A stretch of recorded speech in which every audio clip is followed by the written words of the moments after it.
جاءت في كتب المسلمين سنة وشيعة روايات تذكر لنا أن موت عبد الله علامة قريبة لقيام المهدي أو القائم عليه السلام.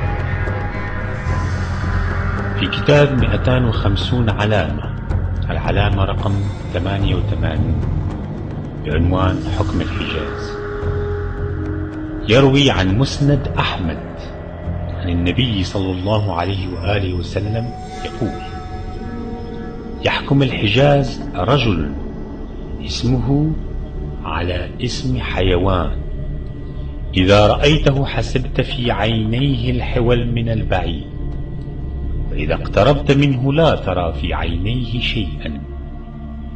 يخلفه له أخ اسمه عبد الله، ويل لشيعتنا منه. أعادها 3: بشروني بموته أبشركم بظهور الحجة.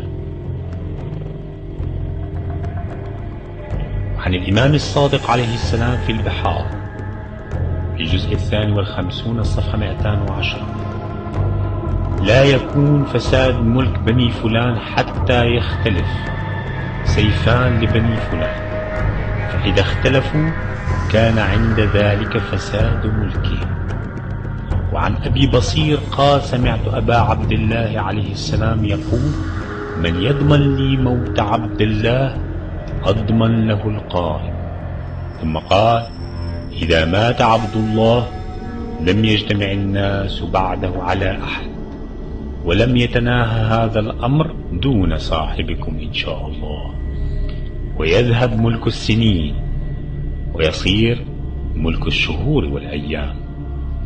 فقلت: يطول ذلك؟ قال: كلا.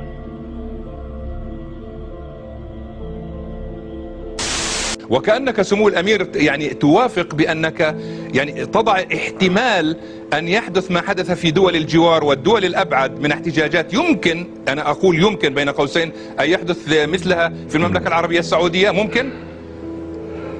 الله يجنبنا الشرور. من يستطيع أن يتنبأ بهذه الأمور؟ من يستطيع؟ لا نستطيع أن نتنبأ. والله أعلم. كل ما نطالب به هو الهدوء والسكينة، وأن تتحرك الفاعليات التي تقوم وتدير مقدرات هذا البلد بأنها تنتبه لما يجري حولنا أو حتى أبعد منا قليلا، حتى أنها تبادر بالإصلاحات اللي طلبنا بها ويطالبون هم أيضا بها. لأنه وجود الملك عبد الله اليوم ونحن منتظرين عودته بفارغ الصبر، يستطيع هو وهو فقط أن يقوم بهذه الإصلاحات. لأنه بعد ما يجول عن الملك عبد الله بعد عمر طويل حتكون الشرور الطويلة، وأنا حذرت منها في عدة مناسبات. الذي سيأتينا هو المستقبل الغامض، نريد أن تحل هالمشاكل في حياته. وهذا هو السؤال، هذا هو السؤال سمو الأمير. في الواقع ما يقال بأن هذه الاحتجاجات والتغييرات التي تشهدها المنطقة العربية والسعودية يعني على جانب هذه المواقف، يعني هي تراقب أيضا في هذه الحالة، تتسم أهمية إضافية في السعودية بالنظر إلى اعتلال صحة الملك وولي العهد والحديث عن الخلافة في السعودية. مثلا هل موضوع الخلافة محسوم بالسعودية؟ يا سيدي، العقل السليم مرتبط بالجسم السليم، والله أعلم بمقدرات التي يفرض علينا الله سبحانه وتعالى. ولكن نعتقد الوقت الحاضر وجود عبد الله اللي هو محبوب ومقبول من الشعب يستطيع أن يقوم بهذه الإصلاحات، ولا يستطيع غيره، لأنه غيره أيضا لا يؤمن بهذه الإصلاحات. فلذلك نرجو أن يتم هذه الإصلاحات بوجود الملك عبد الله وينجزها. وطبعا كل امر يتم بالراي والاخذ الراي الاخر. طب اسمح لي سمو الامير ان اتوسع قليلا، لان هذه نقطه مهمه. تقول هو الوحيد الملك عبد الله الذي يستطيع ان يقوم بهذه الاصلاحات وغيره لا يؤمن فيها، يعني انت تتحدث عن افراد داخل الاسره المالكه لا يؤمنون بهذه الاصلاحات، صحيح؟ أنا ذكرت في بداية حديث أرجو أن لا تحرجني، أرجو أن لا تحرجني. أنا أتكلم بصوت عالي وصريح، وعلى الآخرين أن يفهموا هذا القصد. وأنا لا أتكلم عن آخر، أتكلم عن عبد الله بن عبد العزيز الذي هو مقبول ومحبوب من الشعب السعودي، وفي استطاعته أن يقوم بهذه. In Kathy O'Brien's memoirs titled Transformation of America, she mentions in it her experiences as a mind-control sex slave and intelligence agent. She also mentioned certain operations she conducted in the Kingdom of Saudi Arabia and her sexual encounters with King Fahd, brother of King Abdullah. The President of the United States gives his word to King Fahd. Bush told Kelly, "Well, I'm kind of like Mr. Rogers when he makes his puppet move and talk, like your daddy does with Elmer. Only I'm like Mr. Rogers because I have lots of puppets, only mine are people. I even have a king, just like Mr. Rogers. I pull the strings and I talk through them. They say my words and we create all kinds of exciting adventures. Right now I'm building the New World Order. The stage is set and I have hold of everyone's strings. I need you to help me. Together we can pull your mother's strings too." I was escorted to the hotel where I was to be prostituted to King Fahd. I had been exposed to him sexually before, but this was my first time with him and his 5 young girls. Physical likeness characteristics strongly suggested that these Saudi Arabian girls were his own children, their ages ranging from approximately 10 to 20 years old, indicating the genie in the bottle programming of which Fahd was familiar. I bowed and said, "Your wish is my command." Fahd's first wish was for information, which I told him I would deliver later at the meeting. Fahd disrobed and his girls removed my dress.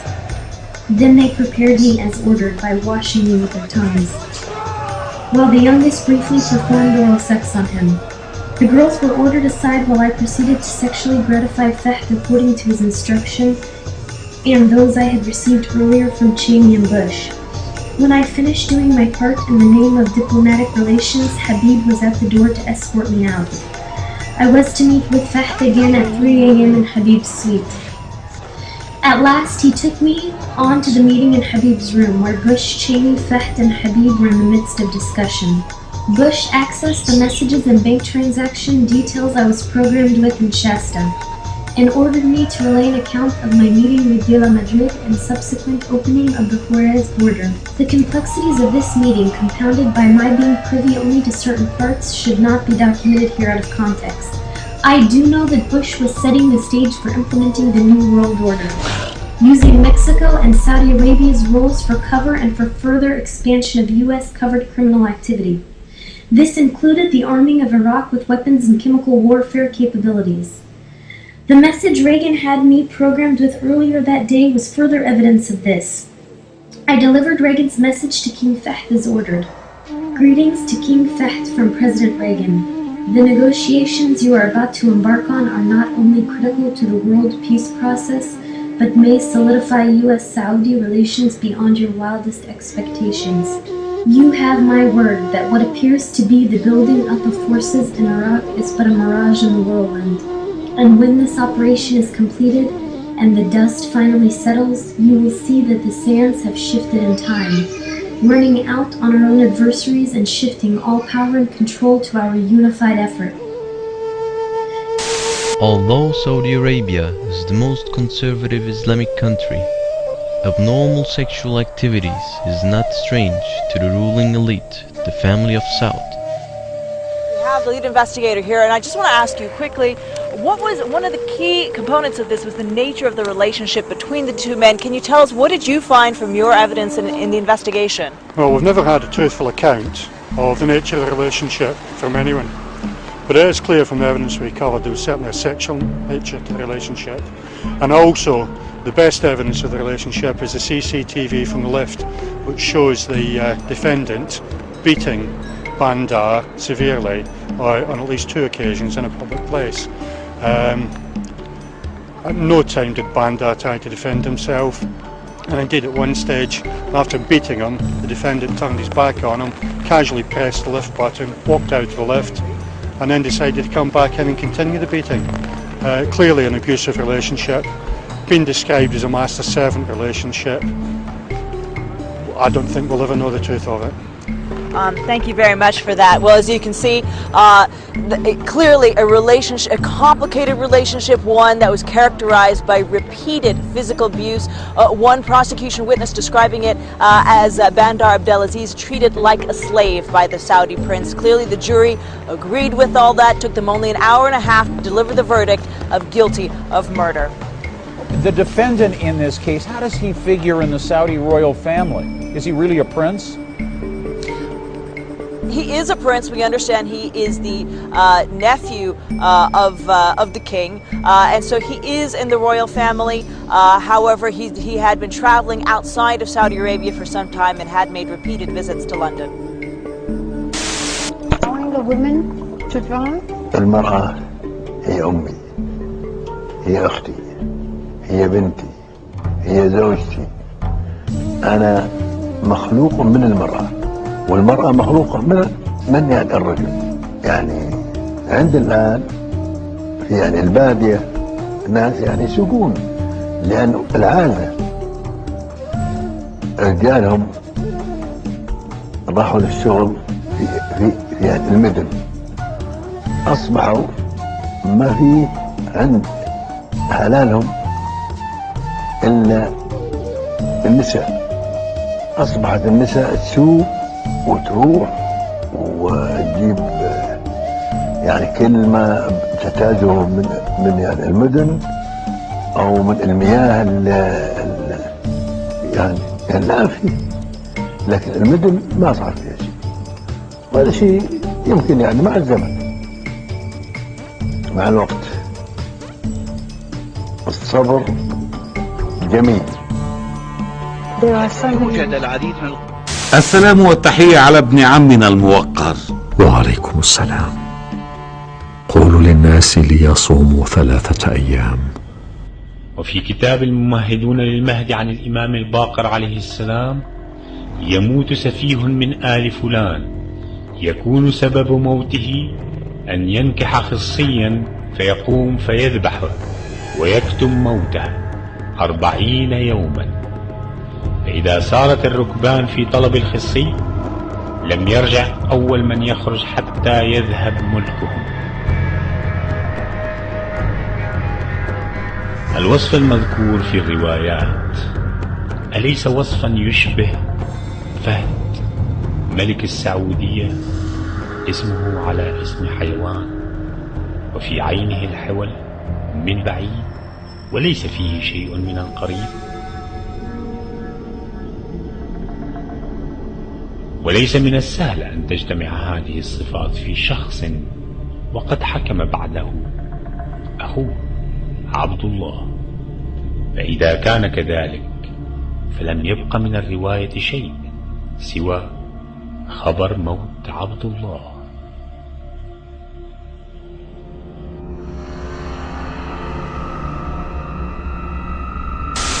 Classified US State Department document published by WikiLeaks earlier this week revealed that Saudi Arabia's King Abdullah was using Viagra pills at the age of 92. The document was a cable sent from the American Embassy in Riyadh in 2008 and stated the king was apparently 10 years older than previously assumed. The cable was based on information by a Western medical source who was in contact with the Saudi royal family and treated one of his 4 wives and received the king's medical file by mistake. The cable said the king was born in 1916 and was 92 at the time, was a heavy smoker, received regular hormone shots and was using Viagra. بهذه المناسبة أقول لأخي عبد الله يعني 6 سنوات وأنت هارب وخايف من المواجهة، ما تخاف. بس نقول لك بعد 6 سنوات ثبت انك انت الكذب وراك والقبر قدامك، وانت هو اللي صنعتك بريطانيا وحاميتك امريكا. يا اخ معمر، فيه رؤساء يتكلمون